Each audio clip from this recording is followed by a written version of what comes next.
La península de la Magdalena no siempre estuvo coronada por un palacio majestuoso. Antes de que surgiera cualquier idea de residencia real, este brazo de tierra fue un territorio cargado de señales silenciosas que revelaban cuán profundamente había atraído a generaciones enteras.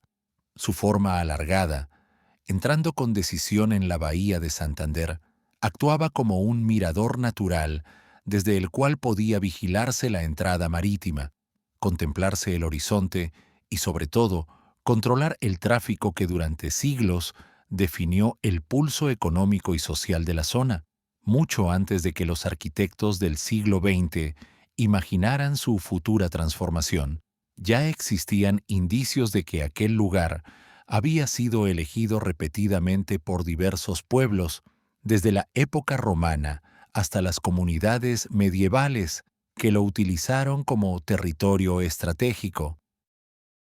Las excavaciones arqueológicas, realizadas con la intención de comprender la historia más profunda del terreno, confirmaron que la presencia humana se remontaba al siglo I. Bajo las capas de arena y vegetación, se descubrieron dársenas romanas y pequeños objetos cotidianos que hablaban de una actividad organizada, casi nunca asociada a un espacio tan aparentemente aislado. Esas piezas, humildes en tamaño pero poderosas en significado, sugerían que el enclave había sido uno de los puntos clave para embarcaciones que buscaban un refugio natural frente a las abruptas condiciones del Cantábrico. Allí donde hoy pasean turistas, antiguas comunidades descargaban mercancías, reparaban embarcaciones y erigían pequeñas infraestructuras que permitían controlar la franja marítima. Siglos después, cuando el Imperio Romano se había desvanecido y el territorio había sido disputado por distintos poderes locales, la península adquirió un nuevo propósito defensivo. El fortín de San Salvador de Ano, levantado en un punto estratégico de la costa, respondía a la necesidad de proteger la bahía de incursiones inesperadas. Esta estructura, modesta si se la compara con las fortificaciones de mayor envergadura de la región, cumplía una función clara: advertir, vigilar y resistir. Su presencia reforzaba la idea de que el terreno no solo era hermoso o geográficamente singular, sino también útil para los intereses de quienes deseaban controlar la entrada a Santander. A pesar de su función militar, la península nunca perdió el magnetismo natural que generaba entre quienes la exploraban. Las rocas golpeadas por el viento, los bosques que se adentraban hacia las zonas más elevadas, y las dos playas que quedaban protegidas por su forma recibían constantemente a visitantes que buscaban un espacio más salvaje y menos domesticado por la vida urbana. Esa mezcla entre utilidad estratégica y atractivo paisajístico moldeó la imagen del lugar durante siglos, convirtiéndolo en un territorio donde la naturaleza y la historia parecían entrelazarse sin esfuerzo, como si estuvieran preparando discretamente el terreno para algo más grande que aún no había sido imaginado. Cuando finalmente Santander comenzó a consolidarse como un destino de veraneo para la alta sociedad española, la península empezó a adquirir un nuevo valor simbólico. Ya no era solo un escenario para el paso del tiempo o un punto defensivo olvidado. Se convirtió en un mirador privilegiado que representaba, a los ojos de la élite, un territorio casi ideal. Desde allí se dominaba la bahía, se contemplaban las islas cercanas y, sobre todo, se sentía una forma de aislamiento que ofrecía privacidad sin renunciar a la magnificencia del entorno. La ciudad se expandía, los visitantes aumentaban, y la idea de crear un espacio exclusivo para albergar a la familia real comenzó a aparecer con más claridad. La península reunía un conjunto de características que ninguna otra zona igualaba: amplitud suficiente para levantar una estructura monumental, seguridad natural gracias a su posición elevada, cercanía a Santander para asegurar accesibilidad y un entorno capaz de transmitir la sensación de refugio costero que tanto apreciaban los monarcas europeos en sus residencias de verano. Fue ese equilibrio, casi perfecto entre historia, paisaje y funcionalidad, lo que llevó a que el terreno se convirtiera de manera casi inevitable en el candidato más lógico para un proyecto que cambiaría para siempre la identidad del lugar. Así, lo que había sido un espacio moldeado por siglos de uso humano, se transformó en el escenario donde pronto comenzaría a gestarse una de las obras arquitectónicas más emblemáticas del norte de España. Cuando Santander empezó a consolidarse como un destino privilegiado para la aristocracia española, la ciudad vivía un periodo de transformación acelerada. El turismo crecía, las clases acomodadas buscaban espacios de recreo cada vez más sofisticados y el prestigio de la ciudad aumentaba con cada temporada estival. En ese contexto de aspiraciones renovadas, surgió una idea que, al principio, parecía demasiado grande incluso para quienes la defendían con más entusiasmo: construir una residencia real financiada no por la corona, sino por la propia ciudadanía. No se trataba solo de ofrecer alojamiento a Alfonso XIII, sino de crear un símbolo que situara a Santander al nivel de los grandes destinos europeos. La propuesta emergió como un gesto de orgullo colectivo, una afirmación pública de que la ciudad estaba lista para jugar un papel más importante en el escenario nacional.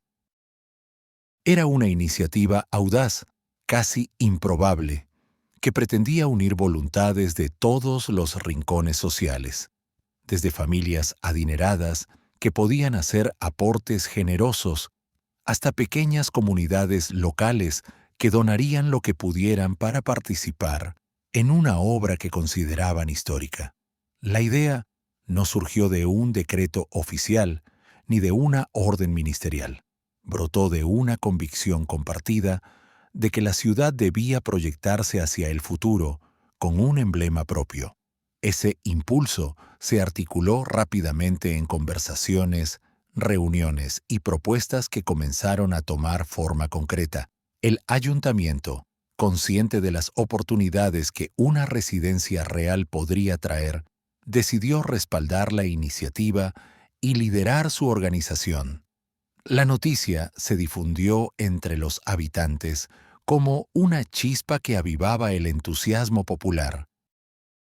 Familias de comerciantes, sociedades culturales, empresarios locales e incluso vecinos, sin grandes recursos económicos, empezaron a participar en el proyecto a través de pequeñas contribuciones, convencidos de que cada aportación, por modesta que fuera, ayudaría a levantar algo que trascendería su propia generación. En muy poco tiempo, la ciudad se convirtió en un laboratorio de cooperación social. La Sociedad El Sardinero aportó una suma considerable que sorprendió incluso a los promotores más optimistas. La familia Botín contribuyó con una donación significativa, reforzando la credibilidad y la viabilidad del plan. Se multiplicaron los esfuerzos de recaudación, aparecieron comisiones dedicadas a gestionar los fondos y se organizó un sistema de micromecenazgo que, para la época, resultaba revolucionario. Con cada nueva contribución, la idea dejaba de ser un sueño abstracto y se convertía en un objetivo tangible. El proyecto exigía algo más que dinero. Requería visión y capacidad para imaginar un edificio que representara tanto a la ciudad como a la monarquía. Por ello, el siguiente paso consistió en convocar un concurso arquitectónico que permitiera seleccionar la propuesta más adecuada. La decisión no fue simplemente técnica, sino también simbólica. Santander no solo quería construir un palacio, quería construir su palacio, uno que reflejara su carácter, su paisaje y su ambición de futuro. Fue entonces cuando la idea, antes difusa y entusiasta, comenzó a atraer a arquitectos con estilos y mentalidades diferentes, dispuestos a competir por diseñar una obra que marcaría un antes y un después en sus propias carreras. Ese momento de transición, en el que la ciudadanía empezaba a visualizar lo que hasta entonces había sido solo un deseo colectivo, marcó el inicio de un movimiento arquitectónico y social que uniría a vecinos, autoridades y monarquía en torno a una obra sin precedentes. La ciudad no estaba simplemente creando un edificio, estaba forjando un símbolo capaz de transformar su identidad y su destino. Y así, mientras se afinaban los detalles para el concurso y se consolidaban los fondos necesarios, Santander se preparaba para entrar en una nueva etapa que combinaría creatividad, esfuerzo comunitario y aspiraciones reales. Cuando el concurso arquitectónico finalmente fue anunciado, quedó claro que no se trataba de una convocatoria ordinaria. El encargo exigía un equilibrio complejo. Debía respetar el carácter costero de la península, la sensibilidad estética de la familia real y las expectativas de una ciudad que había entregado su propio dinero y prestigio para ver el proyecto materializado. Entre los participantes surgieron tres nombres que, aunque distintos entre sí, compartían una ambición poco común: José Ordóñez, Javier González de Riancho y Gonzalo Bringas. Cada uno provenía de una trayectoria marcada por retos personales y profesionales, pero juntos descubrieron una afinidad que transformaría el paisaje arquitectónico de Cantabria para siempre. No se limitaron a diseñar una residencia funcional. Imaginaron un conjunto capaz de dialogar con el viento, la luz y el relieve de la península. Su propuesta combinaba elementos ingleses, franceses y montañeses con una soltura que sorprendió al jurado, mientras otros competidores optaban por soluciones más convencionales. Ellos decidieron arriesgarse con una obra ecléctica que encajaba de manera natural en el entorno. No buscaban que el palacio se impusiera al paisaje, sino que pareciera emerger de él, como si siempre hubiese estado allí, esperando a ser descubierto. La audacia del diseño residía en su complejidad armónica, cuerpos asimétricos que se entrelazaban sin perder coherencia, ventanales amplios que aprovechaban la orientación marítima, techumbres inclinadas que evocaban residencias inglesas y, al mismo tiempo, guiños a la tradición barroca local. La estructura no pretendía replicar modelos extranjeros de manera literal. Reinterpretaba esas influencias con un lenguaje propio que daba al edificio una personalidad distintiva. Esta mezcla de estilos, tan inusual para la época, se convirtió en el rasgo que más llamó la atención de quienes evaluaban las propuestas. La decisión de trabajar juntos también reflejó un grado de valentía profesional notable. El concurso permitía proyectos individuales, pero ellos optaron por combinar talentos, convencidos de que una visión conjunta podría alcanzar una genialidad que cada uno, por separado, quizá no lograría. Ordóñez aportó su dominio en composiciones espaciales. Bringas introdujo un enfoque técnico sólido y Riancho, muy influido por la arquitectura inglesa, enriqueció el diseño con detalles que conferían al palacio una identidad visual poderosa. El diálogo entre los tres fue intenso, lleno de debates y ajustes, Pero de esa tensión creativa nació un proyecto que superaba ampliamente la suma de sus partes. Cuando el jurado examinó las propuestas y analizó los modelos, la obra de este trío destacó no solo por su estética, sino por su capacidad para transformar el lugar sin desnaturalizarlo. La península, hasta entonces dominada por la vegetación y el antiguo fortín, parecía hablar un nuevo idioma arquitectónico a través de sus líneas. El proyecto transmitía equilibrio, elegancia y una visión que encajaba perfectamente con la imagen de modernidad y sofisticación que Santander deseaba proyectar. La decisión final fue revelada con un entusiasmo que recorrió toda la ciudad.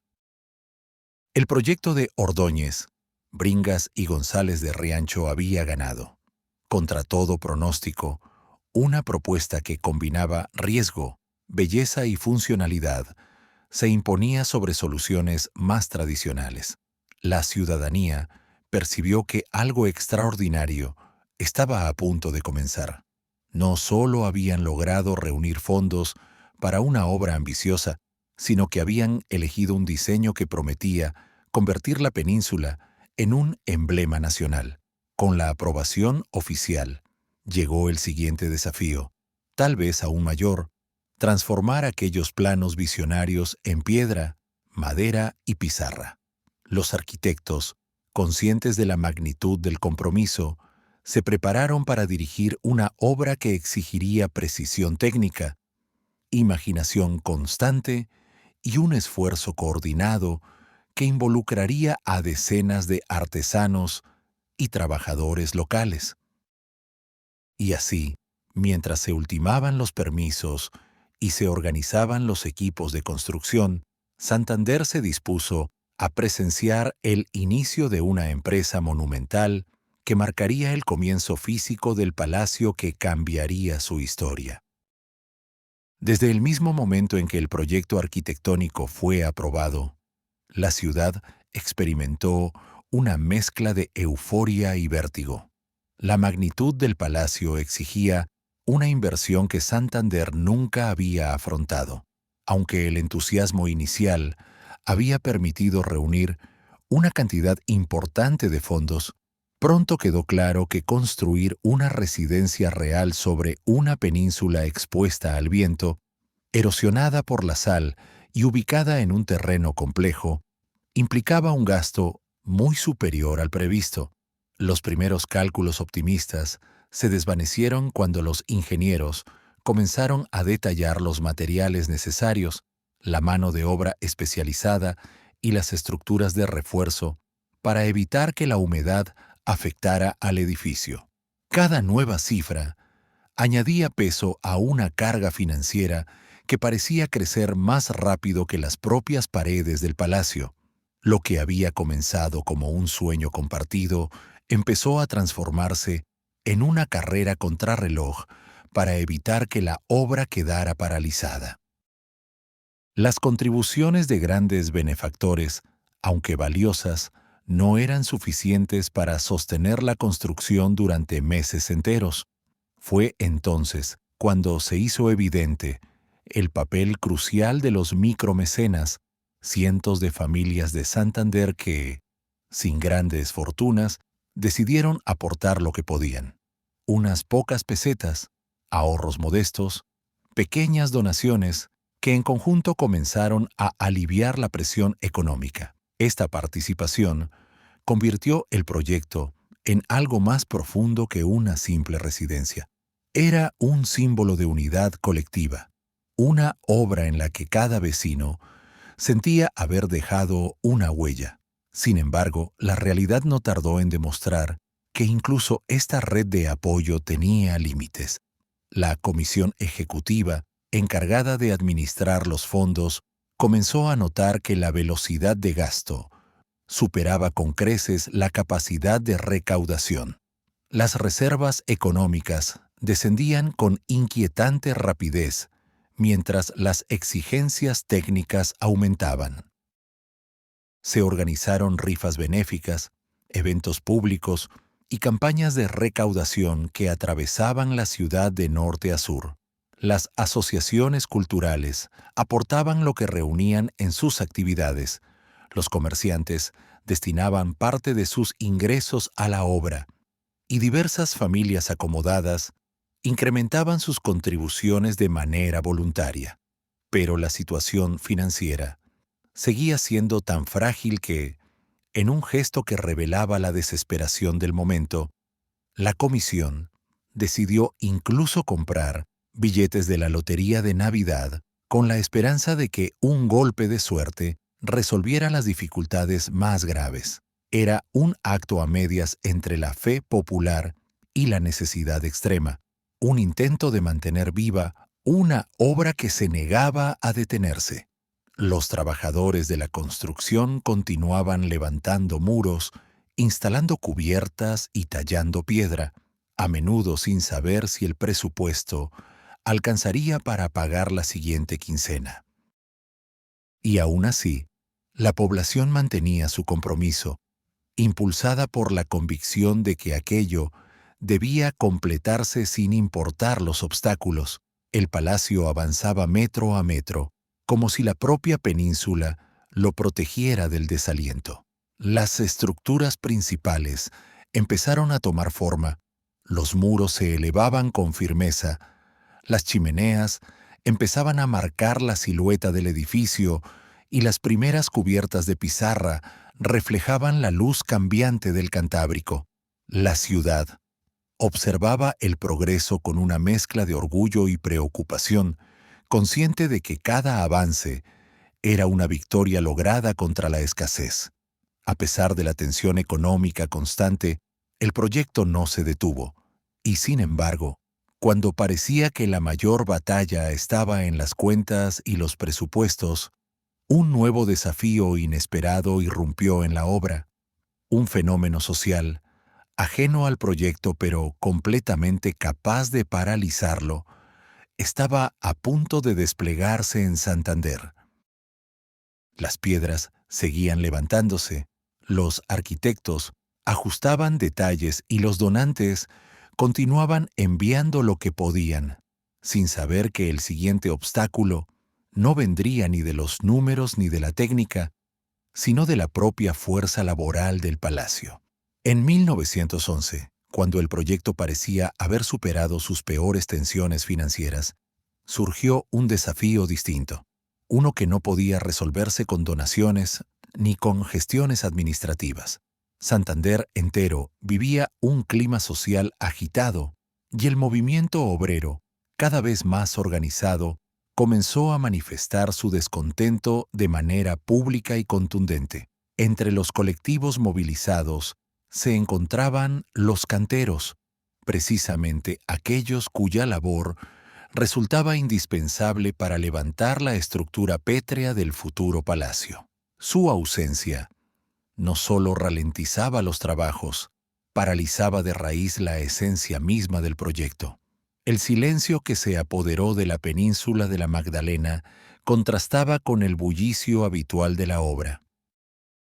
Las herramientas descansaban sobre los bloques de piedra a medio labrar, los andamios permanecían desnudos de trabajadores, y el viento costero circulaba sin obstáculos entre los muros inconclusos, como si quisiera recordar que la naturaleza seguiría allí, indiferente a los ritmos humanos.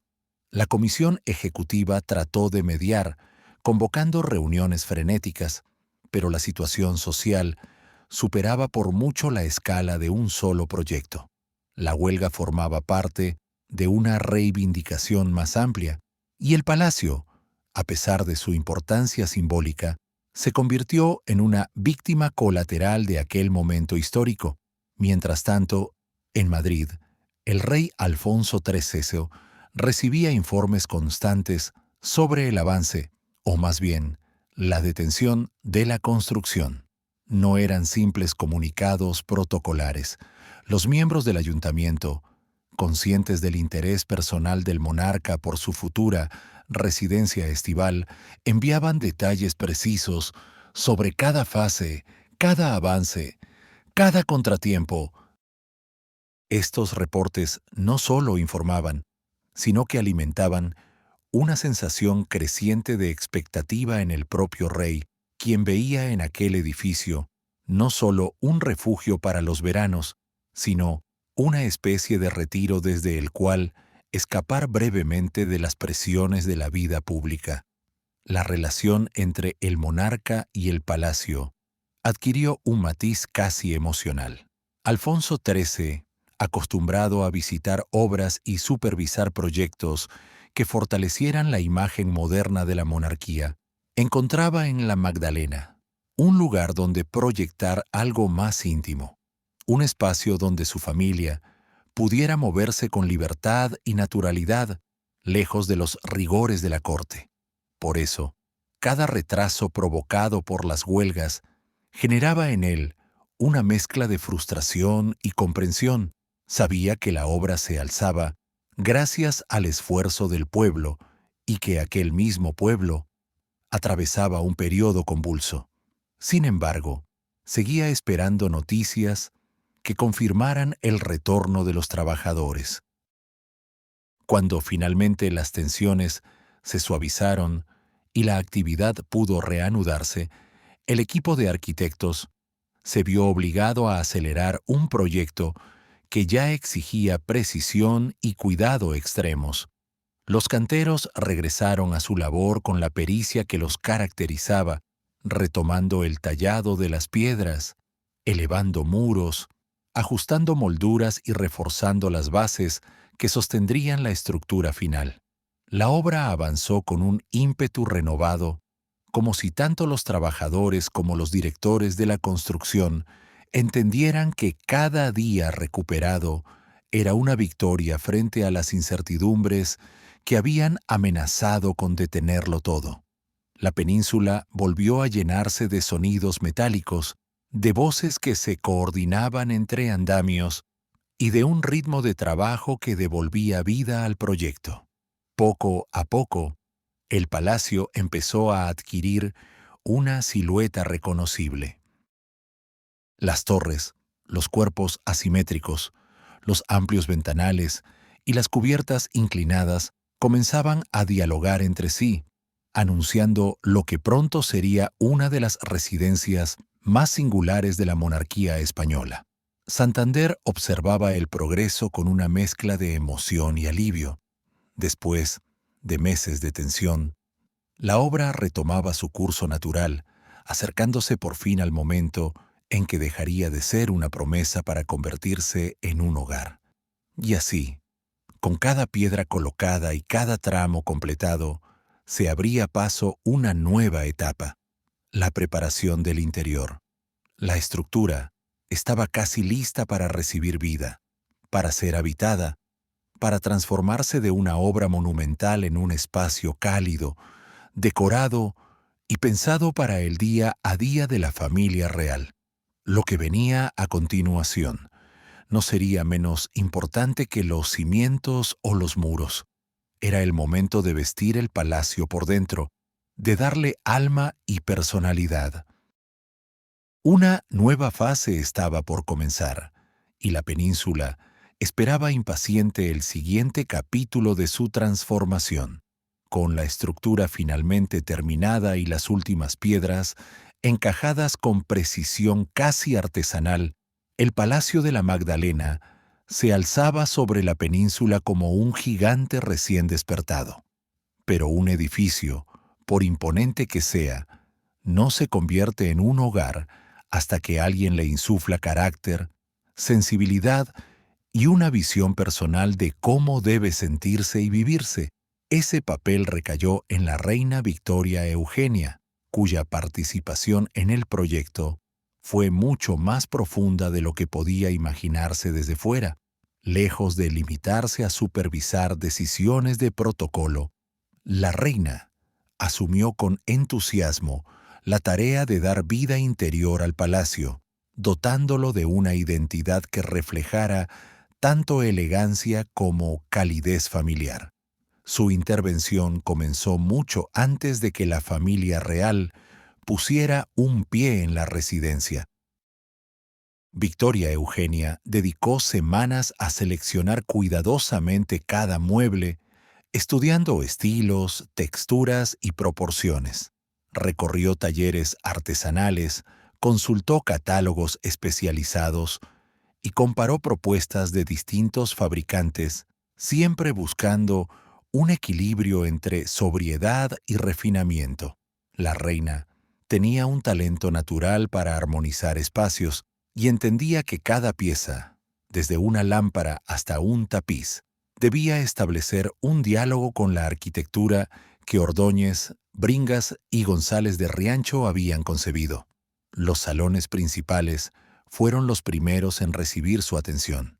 Allí se instalaron grandes cuadros de Benedito, Sorolla y Sotomayor, obras que añadían profundidad histórica y una atmósfera luminosa, conectando la nueva residencia con la tradición pictórica española. Las telas elegidas para las cortinas, suaves pero resistentes al ambiente marino, permitían que la luz natural fluyera sin perder la sensación de intimidad.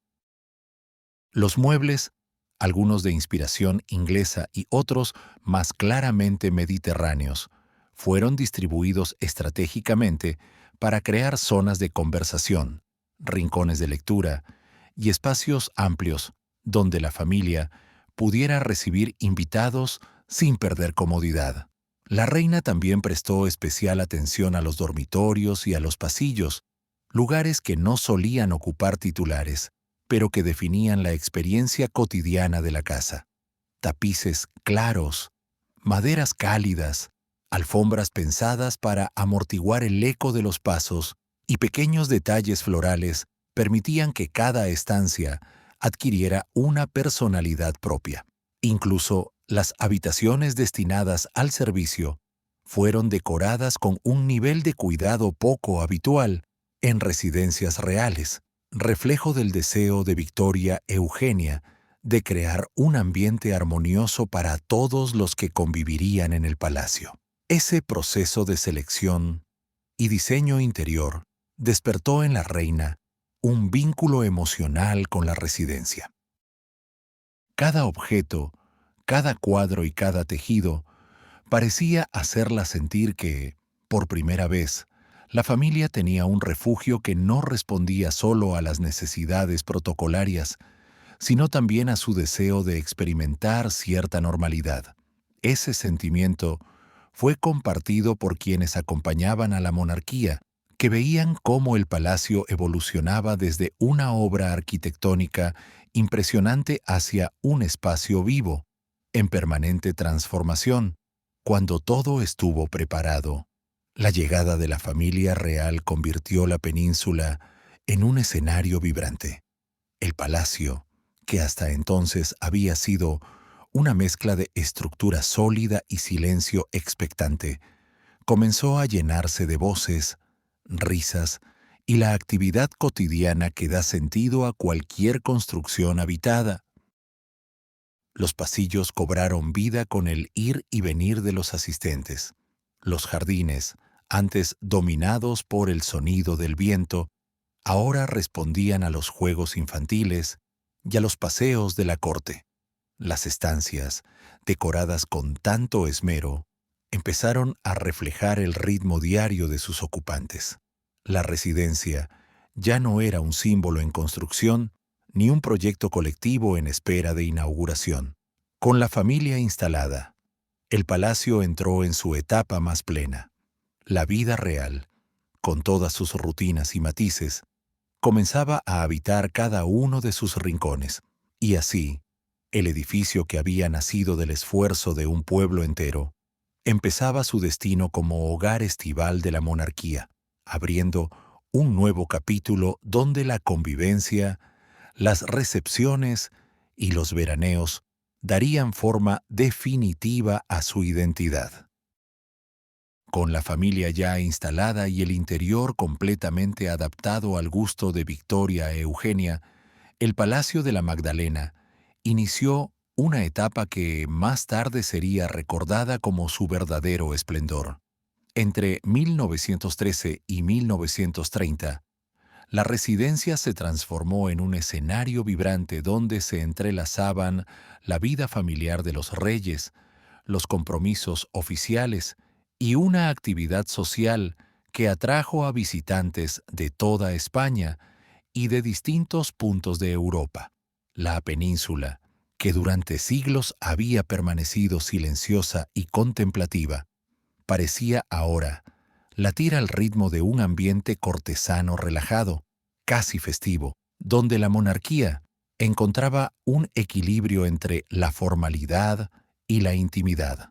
Los veranos en la Magdalena adquirieron un carácter propio, muy distinto al que se vivía en otras residencias reales. Alfonso XIII utilizaba el palacio como centro de operaciones veraniego, donde recibía a diplomáticos, ministros y figuras influyentes de la política nacional. Las reuniones, aunque apelaran a temas serios, estaban envueltas en un ambiente distendido gracias a la cercanía del mar, los amplios jardines y la tranquilidad que ofrecía el aislamiento de la península. El monarca apreciaba esa mezcla de servicio y descanso y encontraba en el palacio un espacio ideal para replantear decisiones políticas sin la presión inmediata de Madrid.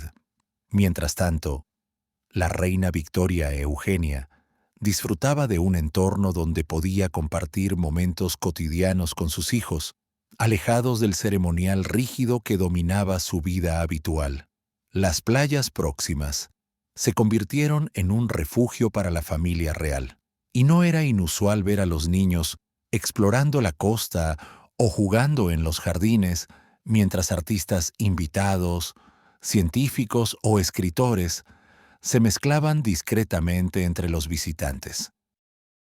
La corte, liberada en cierta medida de los protocolos tradicionales, asumía en verano un carácter más ligero, y eso contribuía a que la estancia anual en la Magdalena se viviera casi como un paréntesis en la vida pública de la familia. La presencia de intelectuales y periodistas añadía una dimensión cultural al ambiente veraniego. Muchos acudían atraídos por la posibilidad de observar de cerca a la familia real, en un contexto más relajado y humano. Y no pocos textos periodísticos de la época mencionan la singular atmósfera de confianza que se respiraba en el palacio. Se organizaban actos, pequeñas veladas musicales, jornadas de lectura y conversaciones que, sin pretensiones oficiales, contribuían a consolidar la imagen de Santander como un centro cultural emergente. Todo ello hizo que el palacio, más allá de su función de residencia temporal, se transformara en un símbolo de modernidad para la ciudad y en un punto de referencia nacional. El edificio, robusto pero armonioso, se adaptaba bien a este ritmo social diverso. Sus salones acogían recepciones que combinaban la formalidad monárquica con detalles de cercanía, y sus terrazas ofrecían vistas privilegiadas donde invitados y anfitriones podían conversar mientras contemplaban la bahía. Las estancias interiores, decoradas con la atención meticulosa de la reina, transmitían una sensación de hogar culto, refinado y acogedor, que sorprendía a quienes esperaban un ambiente estrictamente regio. A medida que pasaban los años, el palacio consolidaba esta reputación de lugar donde el poder se mostraba de forma más humana, sin perder su autoridad. Las imágenes de la península llenas de carruajes, visitantes distinguidos y paseos familiares quedaron grabadas en las crónicas de la época como testimonio de unos veranos extraordinarios. Para Santander, aquello significó un impulso definitivo. El turismo se fortaleció, la ciudad se modernizó y la presencia real se convirtió en un motor cultural y económico. Sin embargo, mientras la vida en el palacio alcanzaba su apogeo, España comenzaba a sentir el peso de tensiones sociales y políticas que se intensificaban año tras año. las revueltas civiles, los desafíos internos del gobierno y un creciente descontento social se extendían como una sombra que lentamente avanzaba desde el interior del país hacia todos los rincones, incluso aquellos tan aparentemente aislados como la península de la Magdalena. A finales de los años 20, la sensación de estabilidad que había caracterizado los veranos reales empezó a resquebrajarse, anticipando cambios que transformarían el papel del palacio y abrirían un capítulo completamente distinto en su historia. Cuando en 1931 se proclamó la República, el cambio político atravesó España con la fuerza de un viento que alteraba costumbres, instituciones y símbolos. El Palacio de la Magdalena, que durante casi 2 décadas había sido el corazón veraniego de la monarquía, sintió ese impacto de manera inmediata. La familia real abandonó sus estancias y la península, acostumbrada al movimiento constante de carruajes, visitantes y ceremonias discretas, quedó sumida en un silencio que impresionaba a quienes habían presenciado sus años de actividad. Los salones, antes colmados de conversaciones diplomáticas y veladas musicales, se vaciaron de repente. Los pasillos, que resonaban con risas infantiles, quedaron inmóviles. Las habitaciones, cuidadosamente decoradas, permanecieron cerradas a la espera de un nuevo propósito. Este periodo de quietud no significaba abandono, sino una pausa inquietante que anunciaba cambios profundos. El edificio seguía allí, robusto, digno, mirando al mar como si intentara comprender cuál sería su papel en el nuevo orden político. Las autoridades republicanas, conscientes de su valor arquitectónico y simbólico, evitaron convertirlo en una simple reliquia del pasado. En lugar de ello, empezaron a plantear una pregunta esencial: ¿cómo reutilizar una residencia construida para reyes en una sociedad que buscaba nuevos horizontes educativos y culturales? Fue en ese contexto cuando surgió una iniciativa que cambiaría para siempre la identidad del palacio, primero de forma experimental, casi tímida, y luego con mayor estructura. Comenzaron a organizarse cursos de verano en sus instalaciones. Docentes y estudiantes llegaban atraídos por la posibilidad de trabajar en un entorno que combinaba belleza natural, serenidad y espacios amplios ideales para actividades académicas. Lo que inicialmente eran actividades dispersas, pronto se convirtió en una propuesta seria, respaldada por instituciones educativas nacionales e internacionales, como la Universidad de Liverpool, que vio en la Magdalena un enclave perfecto para intercambios intelectuales. Este giro inesperado transformó el antiguo hogar de la monarquía en un laboratorio de ideas. Allí donde se habían celebrado recepciones reales, ahora se desarrollaban conferencias, investigaciones y encuentros entre pensadores. El contraste entre el brillo aristocrático del pasado y el ambiente académico emergente daba al edificio una nueva profundidad. Los salones que habían sido testigos de decisiones políticas ahora recibían debates sobre ciencia, literatura, arte y desarrollo social. El palacio, lejos de perder relevancia al quedar vacío de sus ocupantes originales, encontraba una identidad renovada que encajaba con la visión cultural que la República buscaba impulsar.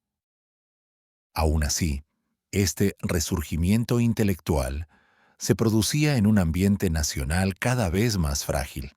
Las tensiones sociales y políticas se intensificaban y el país entero parecía estar caminando hacia un horizonte incierto. Aunque los cursos crecían y la actividad académica ganaba prestigio, una sensación de inestabilidad comenzaba a instalarse en los pasillos del palacio.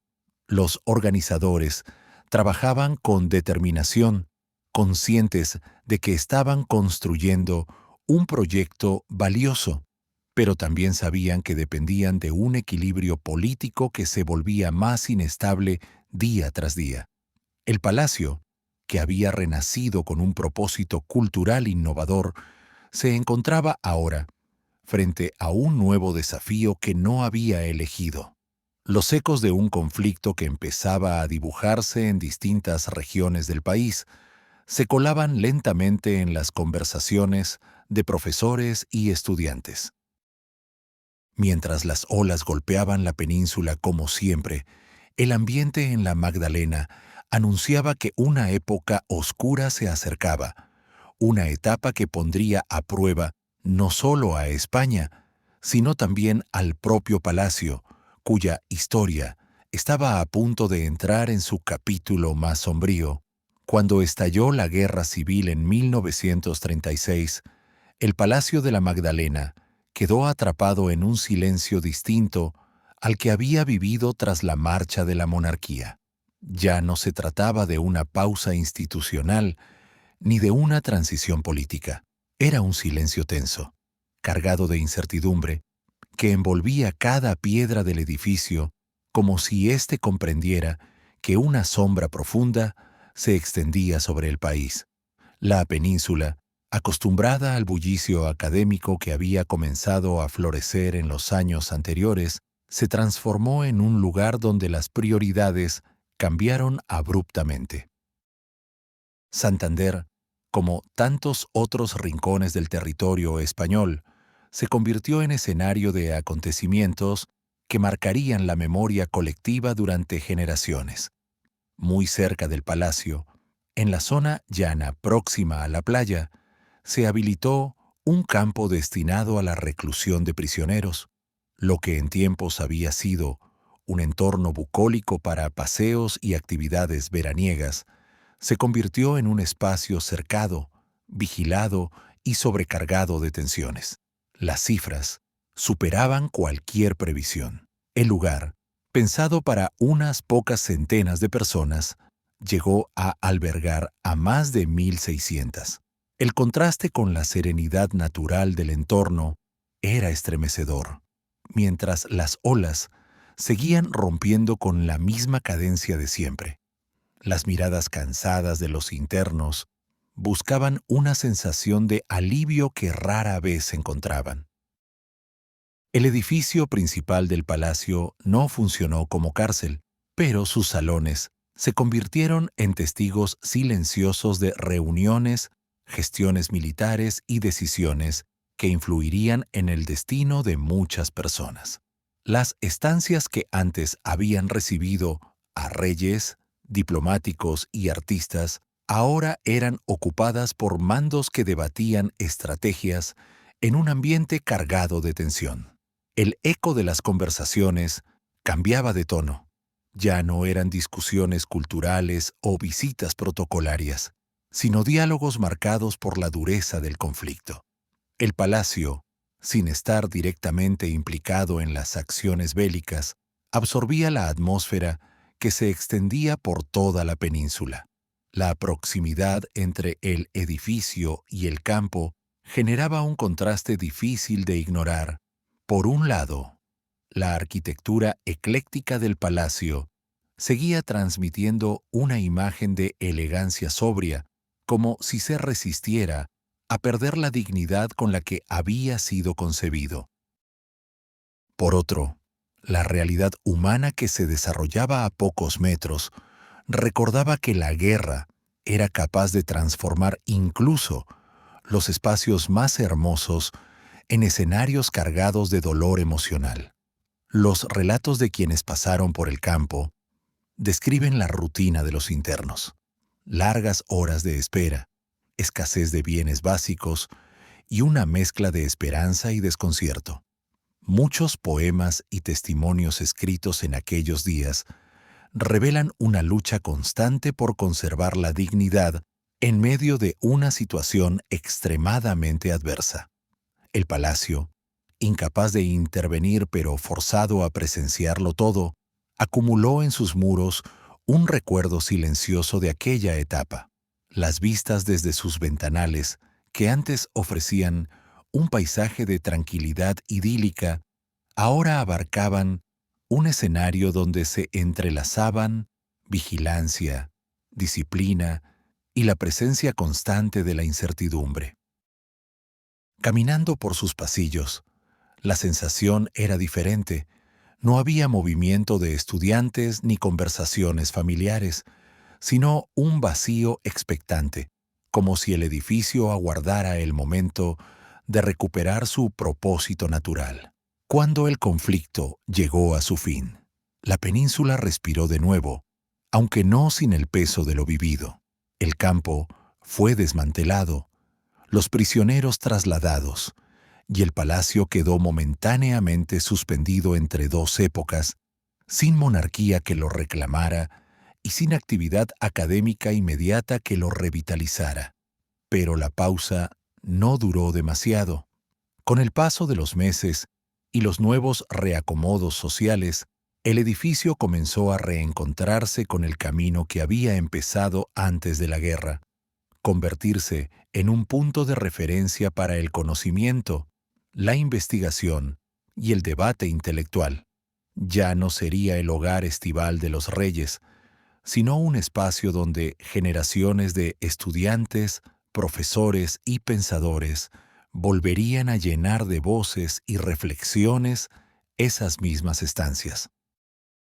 El pasado reciente quedaría grabado en su memoria arquitectónica, pero el futuro empezaba a asomarse, invitando al palacio a renacer una vez más, esta vez bajo un propósito cultural que marcaría su identidad definitiva.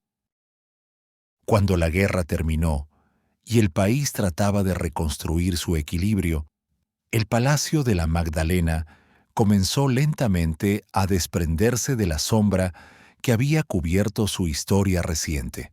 Las salas, que durante el conflicto habían sido simples espacios de tránsito administrativo o silenciosos espectadores de decisiones tensas, recuperaron su resonancia natural cuando, a finales de los años 40, las actividades académicas regresaron con fuerza a la península.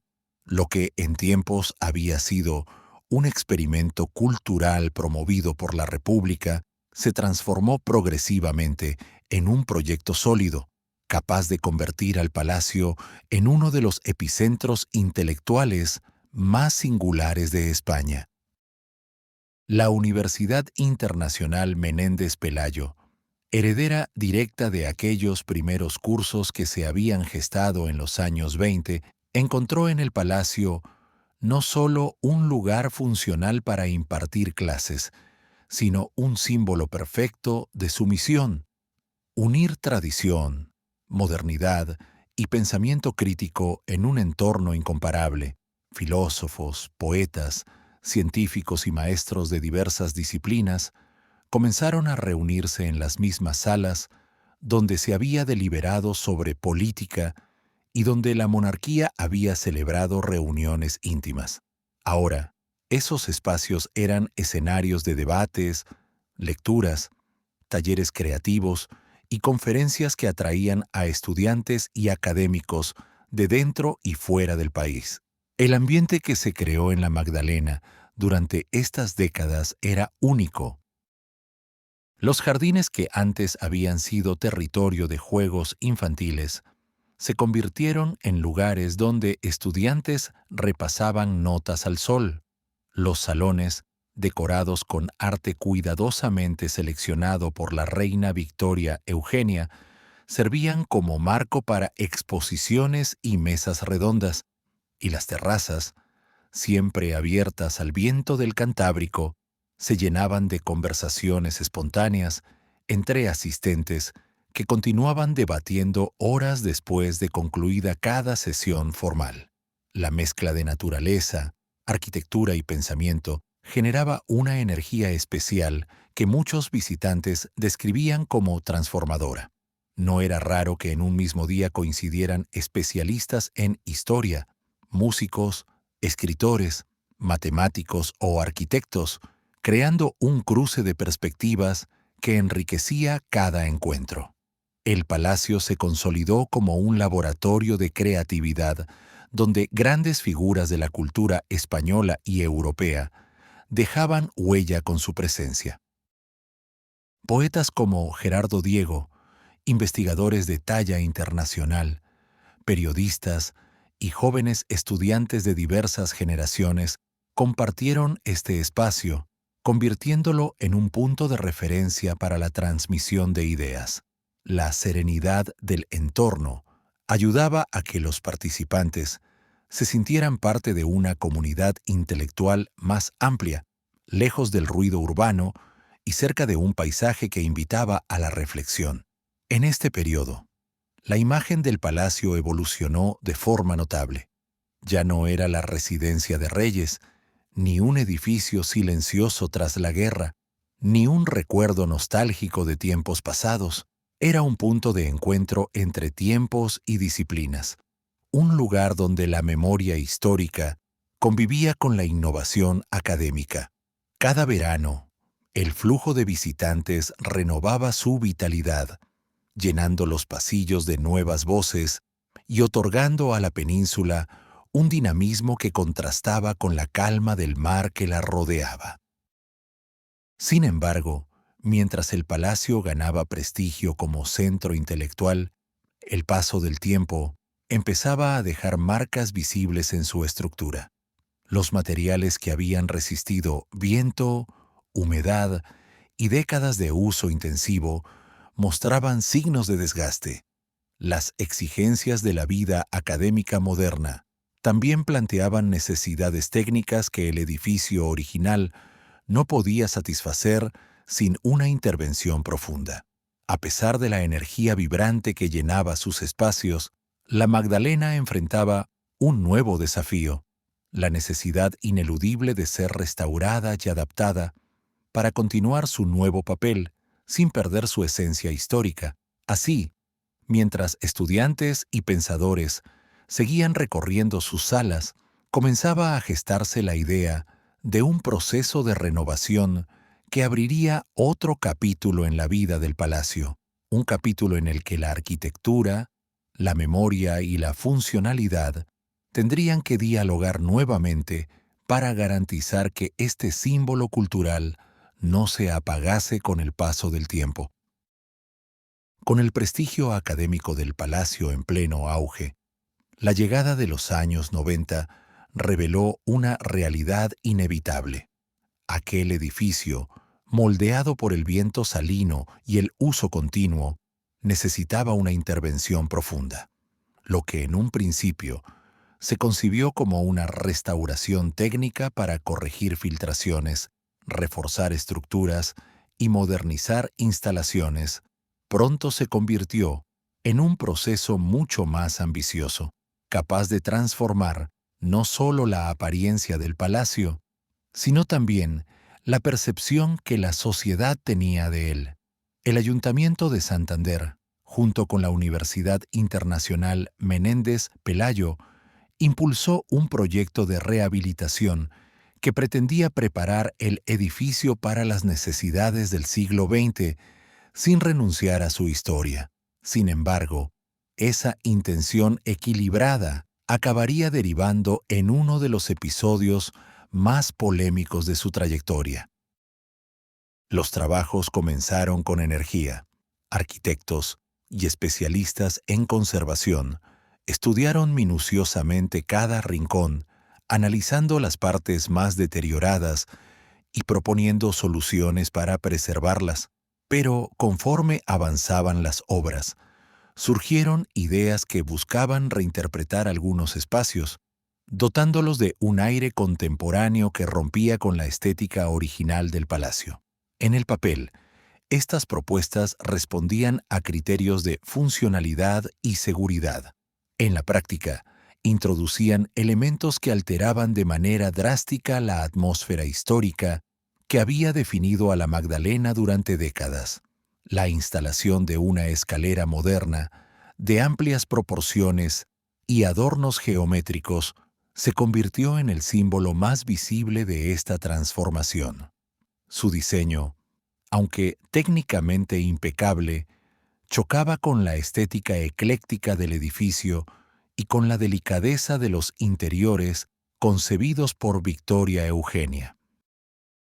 Las puertas de vidrio coloreado que se añadieron en algunas zonas reforzaban aún más ese contraste, creando un diálogo tenso entre el pasado y el presente. Para muchos ciudadanos, aquellos cambios representaban una ruptura innecesaria. Para otros, eran una actualización lógica que permitía al palacio seguir funcionando como centro académico internacional. Pero la reacción más contundente no vino de la ciudadanía, sino de la propia familia real. Años después de haber abandonado el palacio, algunos de sus miembros regresaron a Santander y visitaron la residencia con una mezcla de nostalgia y curiosidad. La impresión que se llevaron fue sorprendentemente dura. Doña Beatriz de Borbón, hija de Alfonso XIII, expresó abiertamente su desconcierto ante lo que encontró. Según su testimonio, la intervención había alterado la esencia del edificio, especialmente en la planta baja, donde los cambios eran más visibles. Aunque reconoció que la fachada se mantenía fiel al recuerdo de su infancia, el interior le resultó irreconocible, hasta el punto de describirlo como una transformación que le había arrebatado parte del encanto original. Estas declaraciones, difundidas en la prensa de la época, alimentaron un debate encendido. Historiadores, ciudadanos, arquitectos y responsables institucionales discutieron durante meses sobre los límites entre restauración y renovación, sobre el respeto al patrimonio y sobre la necesidad de adaptar edificios históricos a las exigencias contemporáneas. El palacio quedó en el centro de una discusión cultural que trascendía sus propios muros, convirtiéndose en un ejemplo de cómo la memoria histórica puede chocar con las urgencias del presente. A pesar de las críticas y los desacuerdos, la rehabilitación permitió que el edificio recuperara estabilidad estructural y ampliara su capacidad para albergar actividades académicas de todo tipo. Las salas se modernizaron, los sistemas técnicos se actualizaron y la Magdalena pudo seguir funcionando como sede de congresos internacionales, encuentros científicos y programas formativos. El palacio, aunque transformado, no perdió su vitalidad. Al contrario, mostró una capacidad sorprendente para adaptarse a las exigencias de cada época sin renunciar por completo a su esencia. Así, después de un periodo de controversias y ajustes, el edificio se mantuvo firme sobre la península, preparado para seguir evolucionando. Su historia, marcada por contrastes y reinvenciones, demostraba que incluso las construcciones más emblemáticas pueden atravesar crisis de identidad y resurgir con una fuerza renovada. Y mientras la brisa del Cantábrico seguía recorriendo sus terrazas, el palacio se preparaba para otro capítulo, consciente de que aún quedaban muchas historias por escribir bajo sus techos de pizarra.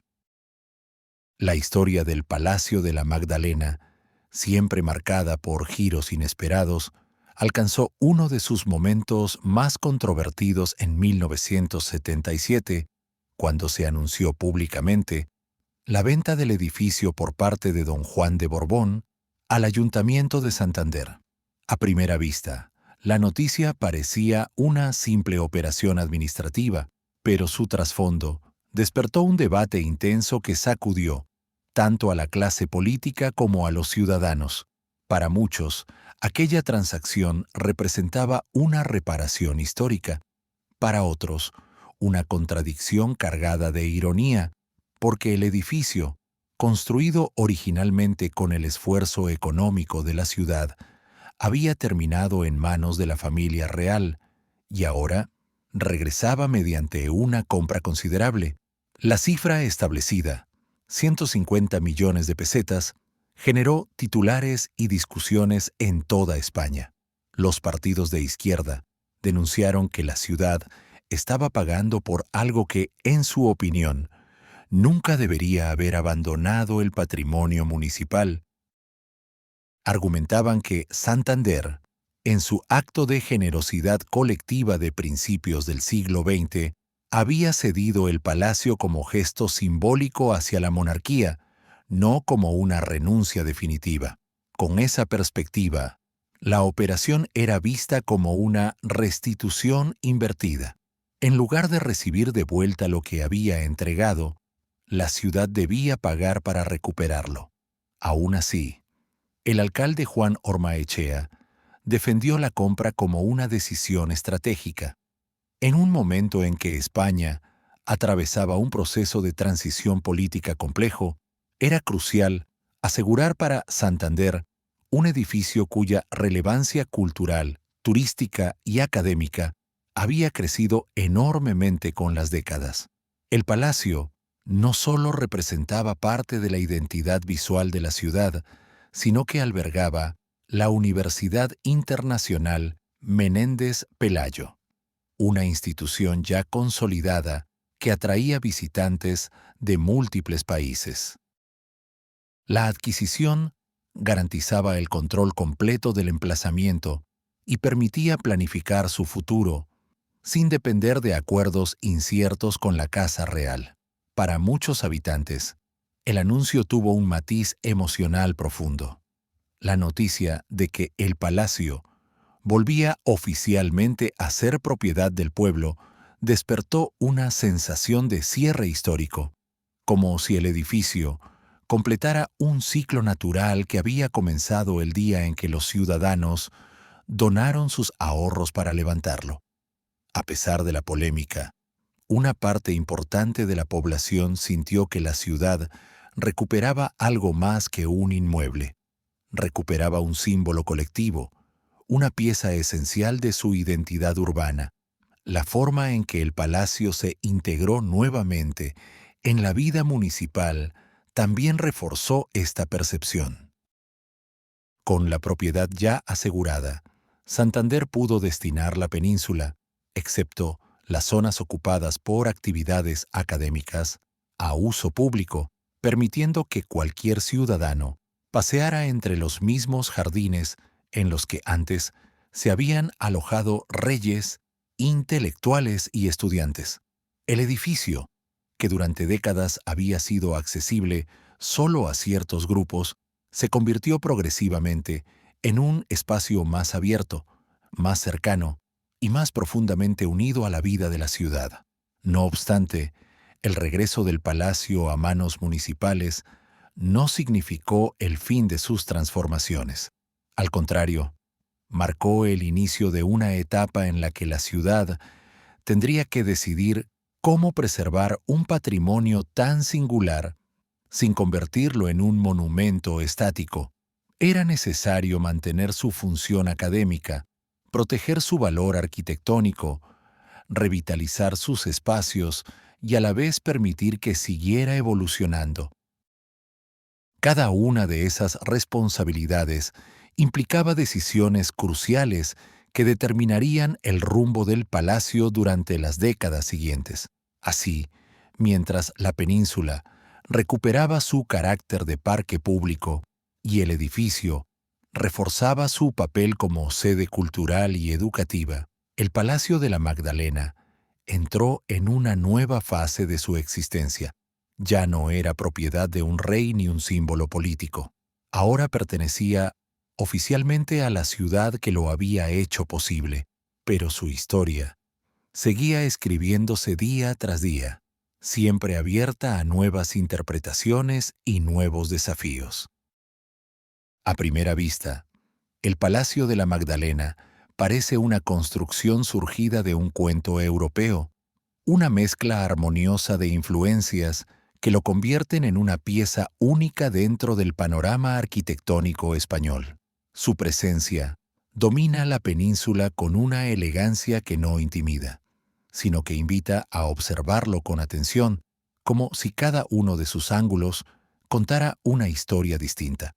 La obra de Ordóñez, Bringas y González de Riancho no fue un simple ejercicio estético, sino una síntesis cuidadosamente pensada entre tradición local, sensibilidad inglesa y gestos franceses, que, unidos, dan forma a un edificio tan complejo como coherente. El alma inglesa del palacio es visible desde lejos. Las cubiertas inclinadas de pizarra, salpicadas por numerosas chimeneas, evocan de inmediato las residencias campestres que caracterizaron la arquitectura británica de finales del siglo XIX. Esa referencia no es casual. Los arquitectos quisieron transmitir la sensación de refugio aristocrático, un lugar donde la realeza pudiera disfrutar del clima costero sin perder comodidad. La disposición volumétrica, con distintos cuerpos superpuestos y alturas que se escalonan sin seguir un ritmo simétrico, refuerza este aire pintoresco. La asimetría, lejos de considerarse un defecto, se convierte aquí en un recurso que dota al palacio de dinamismo visual, haciendo que cada fachada parezca tener una personalidad propia. Al mismo tiempo, la influencia francesa se reconoce en detalles más sutiles, pero igualmente determinantes. La gran escalinata de doble tramo que marca la entrada principal, los torreones octogonales que custodian su fachada sur y la composición elegante de las ventanas revelan una sensibilidad cercana a los châteaux del norte de Francia. Este toque francés aporta al palacio un aire ceremonial que contrasta y a la vez complementa su carácter inglés. La combinación de ambos lenguajes crea una frontera estilística que no se define por la rigidez, sino por una libertad estética que celebra la diversidad de sus referencias. Sin embargo, no todo viene del extranjero. La arquitectura montañesa, propia de la región cántabra, también se hace presente en el uso de la piedra local, extraída de las canteras de Cueto, y en ciertos gestos estructurales que recuerdan a las casas señoriales de la zona. La mampostería maciza, resistente al viento y a la humedad del Cantábrico, da al palacio un carácter profundamente arraigado en su entorno. Es como si el edificio emergiera directamente del terreno, conectándose con la historia geológica y cultural de Santander. El interior, cuidadosamente concebido para acompañar esta riqueza exterior, despliega una variedad de estilos que no compiten, sino que dialogan. Los salones de recepción, decorados con obras de Benedito, Sorolla y Sotomayor, respiran un ambiente sofisticado que refleja la sensibilidad artística de la época.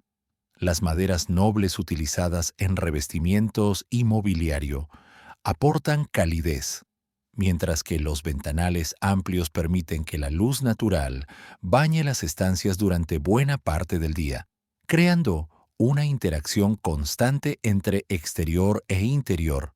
Cada estancia parece responder a una intención específica.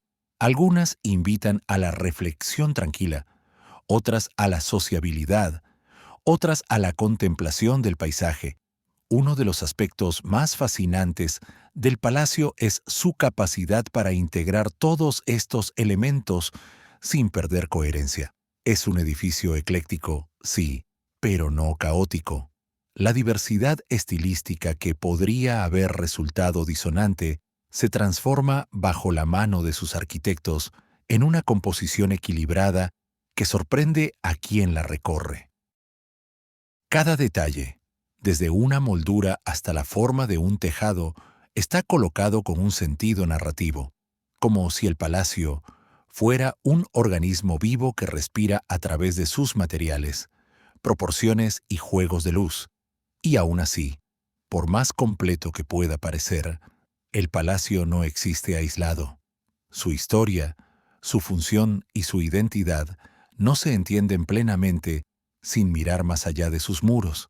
Muy cerca de él, formando parte inseparable de su vida y de su desarrollo, se encuentra otro conjunto arquitectónico que complementa su presencia y que guarda capítulos esenciales de su historia: las caballerizas reales, un universo propio que amplía, matiza y profundiza el significado de la Magdalena. A los pies del imponente palacio, en un terreno más llano que desciende suavemente hacia la playa, se encuentra un conjunto arquitectónico que podría pasar desapercibido para quien observe la península desde lejos, pero que en realidad constituye una pieza esencial del universo de la Magdalena. Las caballerizas reales, concebidas en 1914 por Javier González de Riancho, nacieron como un complemento indispensable de la vida regia, un espacio para alojar a los caballos y al personal que acompañaba cada verano a la familia real. Sin embargo, su diseño fue mucho más allá de la mera funcionalidad. Riancho imaginó para ellas un pequeño poblado idealizado, una especie de aldea inglesa en miniatura, con tejados pronunciados, entramados de madera vista y torretas que evocaban los paisajes rurales de las islas británicas. Este estilo pintoresco daba al recinto una delicadeza inesperada. No se trataba de simples dependencias anexas, sino de un microcosmos arquitectónico que equilibraba la solemnidad del palacio con una escala más íntima y acogedora.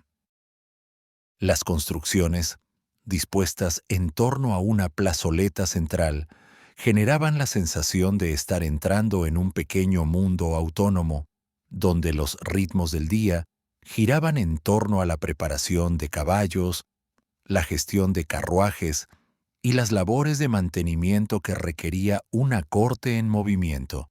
Los tejados inclinados, el juego de sombras entre vigas de madera y muros claros, y la armonía del conjunto reforzaban la atmósfera tranquila de este rincón apartado. Durante los años de esplendor veraniego, las caballerizas eran un espacio dinámico, lleno de actividad. El ir y venir de los cuidadores, el sonido de los cascos, los carruajes que se preparaban para trasladar a la familia real por la península y la llegada de visitantes distinguidos convertían la pequeña aldea en un engranaje esencial del funcionamiento del palacio. Allí se respiraba una mezcla de rutina y ceremonia, de trabajo silencioso y dependencia absoluta del ciclo estival de la realeza. Sin embargo, como ocurrió en muchas otras áreas de la península, la llegada de la guerra transformó radicalmente su destino. Al igual que las zonas cercanas al palacio, las caballerizas fueron reutilizadas para funciones completamente diferentes a su diseño original. Durante los años más intensos del conflicto, el complejo sirvió como espacio vinculado a la reclusión de prisioneros. A pesar de que las instalaciones no estaban pensadas para ese fin, la amplitud de sus edificios y su cercanía al palacio las convirtieron en un punto estratégico. Lo que otrora había sido un entorno idílico asociado al ritmo tranquilo de los caballos, se convirtió en un lugar marcado por la disciplina y la supervisión constante. Tras el conflicto, y con el progresivo renacer académico del palacio, las caballerizas vivieron su tercera gran transformación. En 1949, con el regreso definitivo de la Universidad Internacional Menéndez Pelayo al complejo, estos edificios fueron adaptados como residencia para estudiantes y participantes de los cursos de verano. La antigua aldea inglesa adquirió una nueva vitalidad, ahora dominada por jóvenes que se desplazaban entre las conferencias, los jardines y la playa cercana. Los pasillos que habían albergado sillas de montar ahora daban paso a maletas, cuadernos y conversaciones nocturnas. Los establos se transformaron en habitaciones y salas de estudio. La plazoleta volvió a ser un punto de encuentro, aunque ya no para preparar caballos, sino para intercambiar ideas y experiencias. Con la compra de la península por parte del Ayuntamiento de Santander en 1977, las caballerizas quedaron definitivamente integradas en el conjunto del palacio y en la actividad académica que definía su nueva etapa. Aunque reformadas y adaptadas a la modernidad, mantuvieron su espíritu original, el diseño pintoresco, las cubiertas inclinadas, la sensación de caminar por una pequeña aldea dentro de otra mayor. Esta mini ciudad, al pie del palacio, no es simplemente una dependencia funcional, sino un complemento que amplía su historia y su significado. Las caballerizas muestran que la Magdalena es un conjunto vivo, donde cada edificio cumple un papel en un relato mayor. Y es precisamente esta convivencia entre arquitectura, historia y transformación lo que abre el camino hacia la última etapa de su evolución, la de convertirse en un símbolo contemporáneo de Santander, un lugar donde pasado y presente coexisten con naturalidad y donde cada visitante puede experimentar a su modo la riqueza de su legado. Hoy, el Palacio de la Magdalena se presenta ante el visitante con la serenidad de quien ha atravesado más de un siglo de transformaciones sin perder su esencia. Su silueta, recortada contra el horizonte marítimo, es ya uno de los emblemas más reconocibles de Santander, un punto de referencia que resume en una sola imagen el diálogo constante entre historia, sociedad y paisaje. Lo que alguna vez fue un regalo popular destinado a la realeza, luego escenario de cambios políticos, refugio académico, testigo silencioso de tiempos difíciles y objeto de intensos debates arquitectónicos, se ha convertido en un símbolo vivo que pertenece tanto a los habitantes de la ciudad como a quienes llegan desde lejos atraídos por su magnetismo. En la actualidad, la península de la Magdalena funciona como un espacio abierto, donde familias locales pasean junto al mar, estudiantes atraviesan los jardines, camino a conferencias, y turistas descubren con sorpresa la mezcla de naturaleza y arquitectura que define este lugar. El palacio, completamente integrado en esta vida diaria, actúa como foco cultural y social, ofreciendo salas para exposiciones, congresos, encuentros internacionales y actividades de la Universidad Internacional Menéndez Pelayo. Cada año, miles de voces procedentes de distintos países llenan sus salones con debates, clases magistrales y conversaciones que continúan la tradición intelectual que el edificio adoptó tras la primera mitad del siglo XX. Pero su papel va más allá del ámbito académico. La excepcional belleza del palacio lo ha convertido en escenario ideal para producciones audiovisuales, siendo su presencia en la serie Gran Hotel uno de los ejemplos más internacionales. Esta aparición no solo reforzó su fama, sino que permitió que espectadores de diversos países lo reconocieran como un lugar con un aura especial, capaz de evocar misterio, elegancia y nostalgia.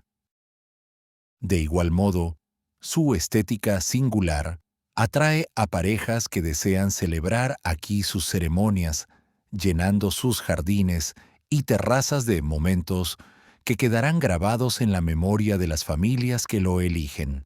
Las exposiciones temporales, las visitas guiadas y los eventos institucionales completan la vida contemporánea del edificio, que parece reinventarse con cada nueva actividad. Lejos de ser un monumento congelado en el tiempo, el Palacio de la Magdalena respira con una vitalidad sorprendente. Sus salas no son reliquias, sino contenedores de creatividad y diálogo.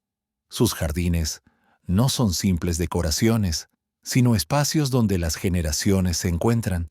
Su arquitectura no es un fósil histórico, sino un organismo que sigue adaptándose, integrando nuevas funciones sin renunciar a su identidad. Y es precisamente esta capacidad de transformación lo que convierte al palacio en un auténtico guardián de la memoria. Cada etapa que ha atravesado, desde su construcción financiada por los ciudadanos hasta su vida como residencia real, pasando por el silencio de la República, la sombra de la guerra, el renacimiento académico, las polémicas restauraciones y la recuperación municipal, ha quedado inscrita en sus muros. Recorrer sus pasillos es caminar por una historia en la que cada capítulo se conecta orgánicamente con el siguiente, como si el edificio hubiese aprendido a sobrevivir a base de reinventarse sin dejar de ser el mismo. Así, el Palacio de la Magdalena cierra su largo recorrido no como un vestigio del pasado, sino como un símbolo que sigue evolucionando. Es el reflejo de una ciudad que ha sabido convertir un gesto colectivo en un legado perdurable, de una sociedad que comprende que el patrimonio no es algo estático, sino un diálogo continuo entre generaciones. Y es, sobre todo, la confirmación de que un edificio nacido del esfuerzo popular puede transformarse, con el tiempo, en un hogar para todos, un espacio donde convergen la historia, la cultura y la vida contemporánea, iluminando la península como un faro que guía, inspira y recuerda.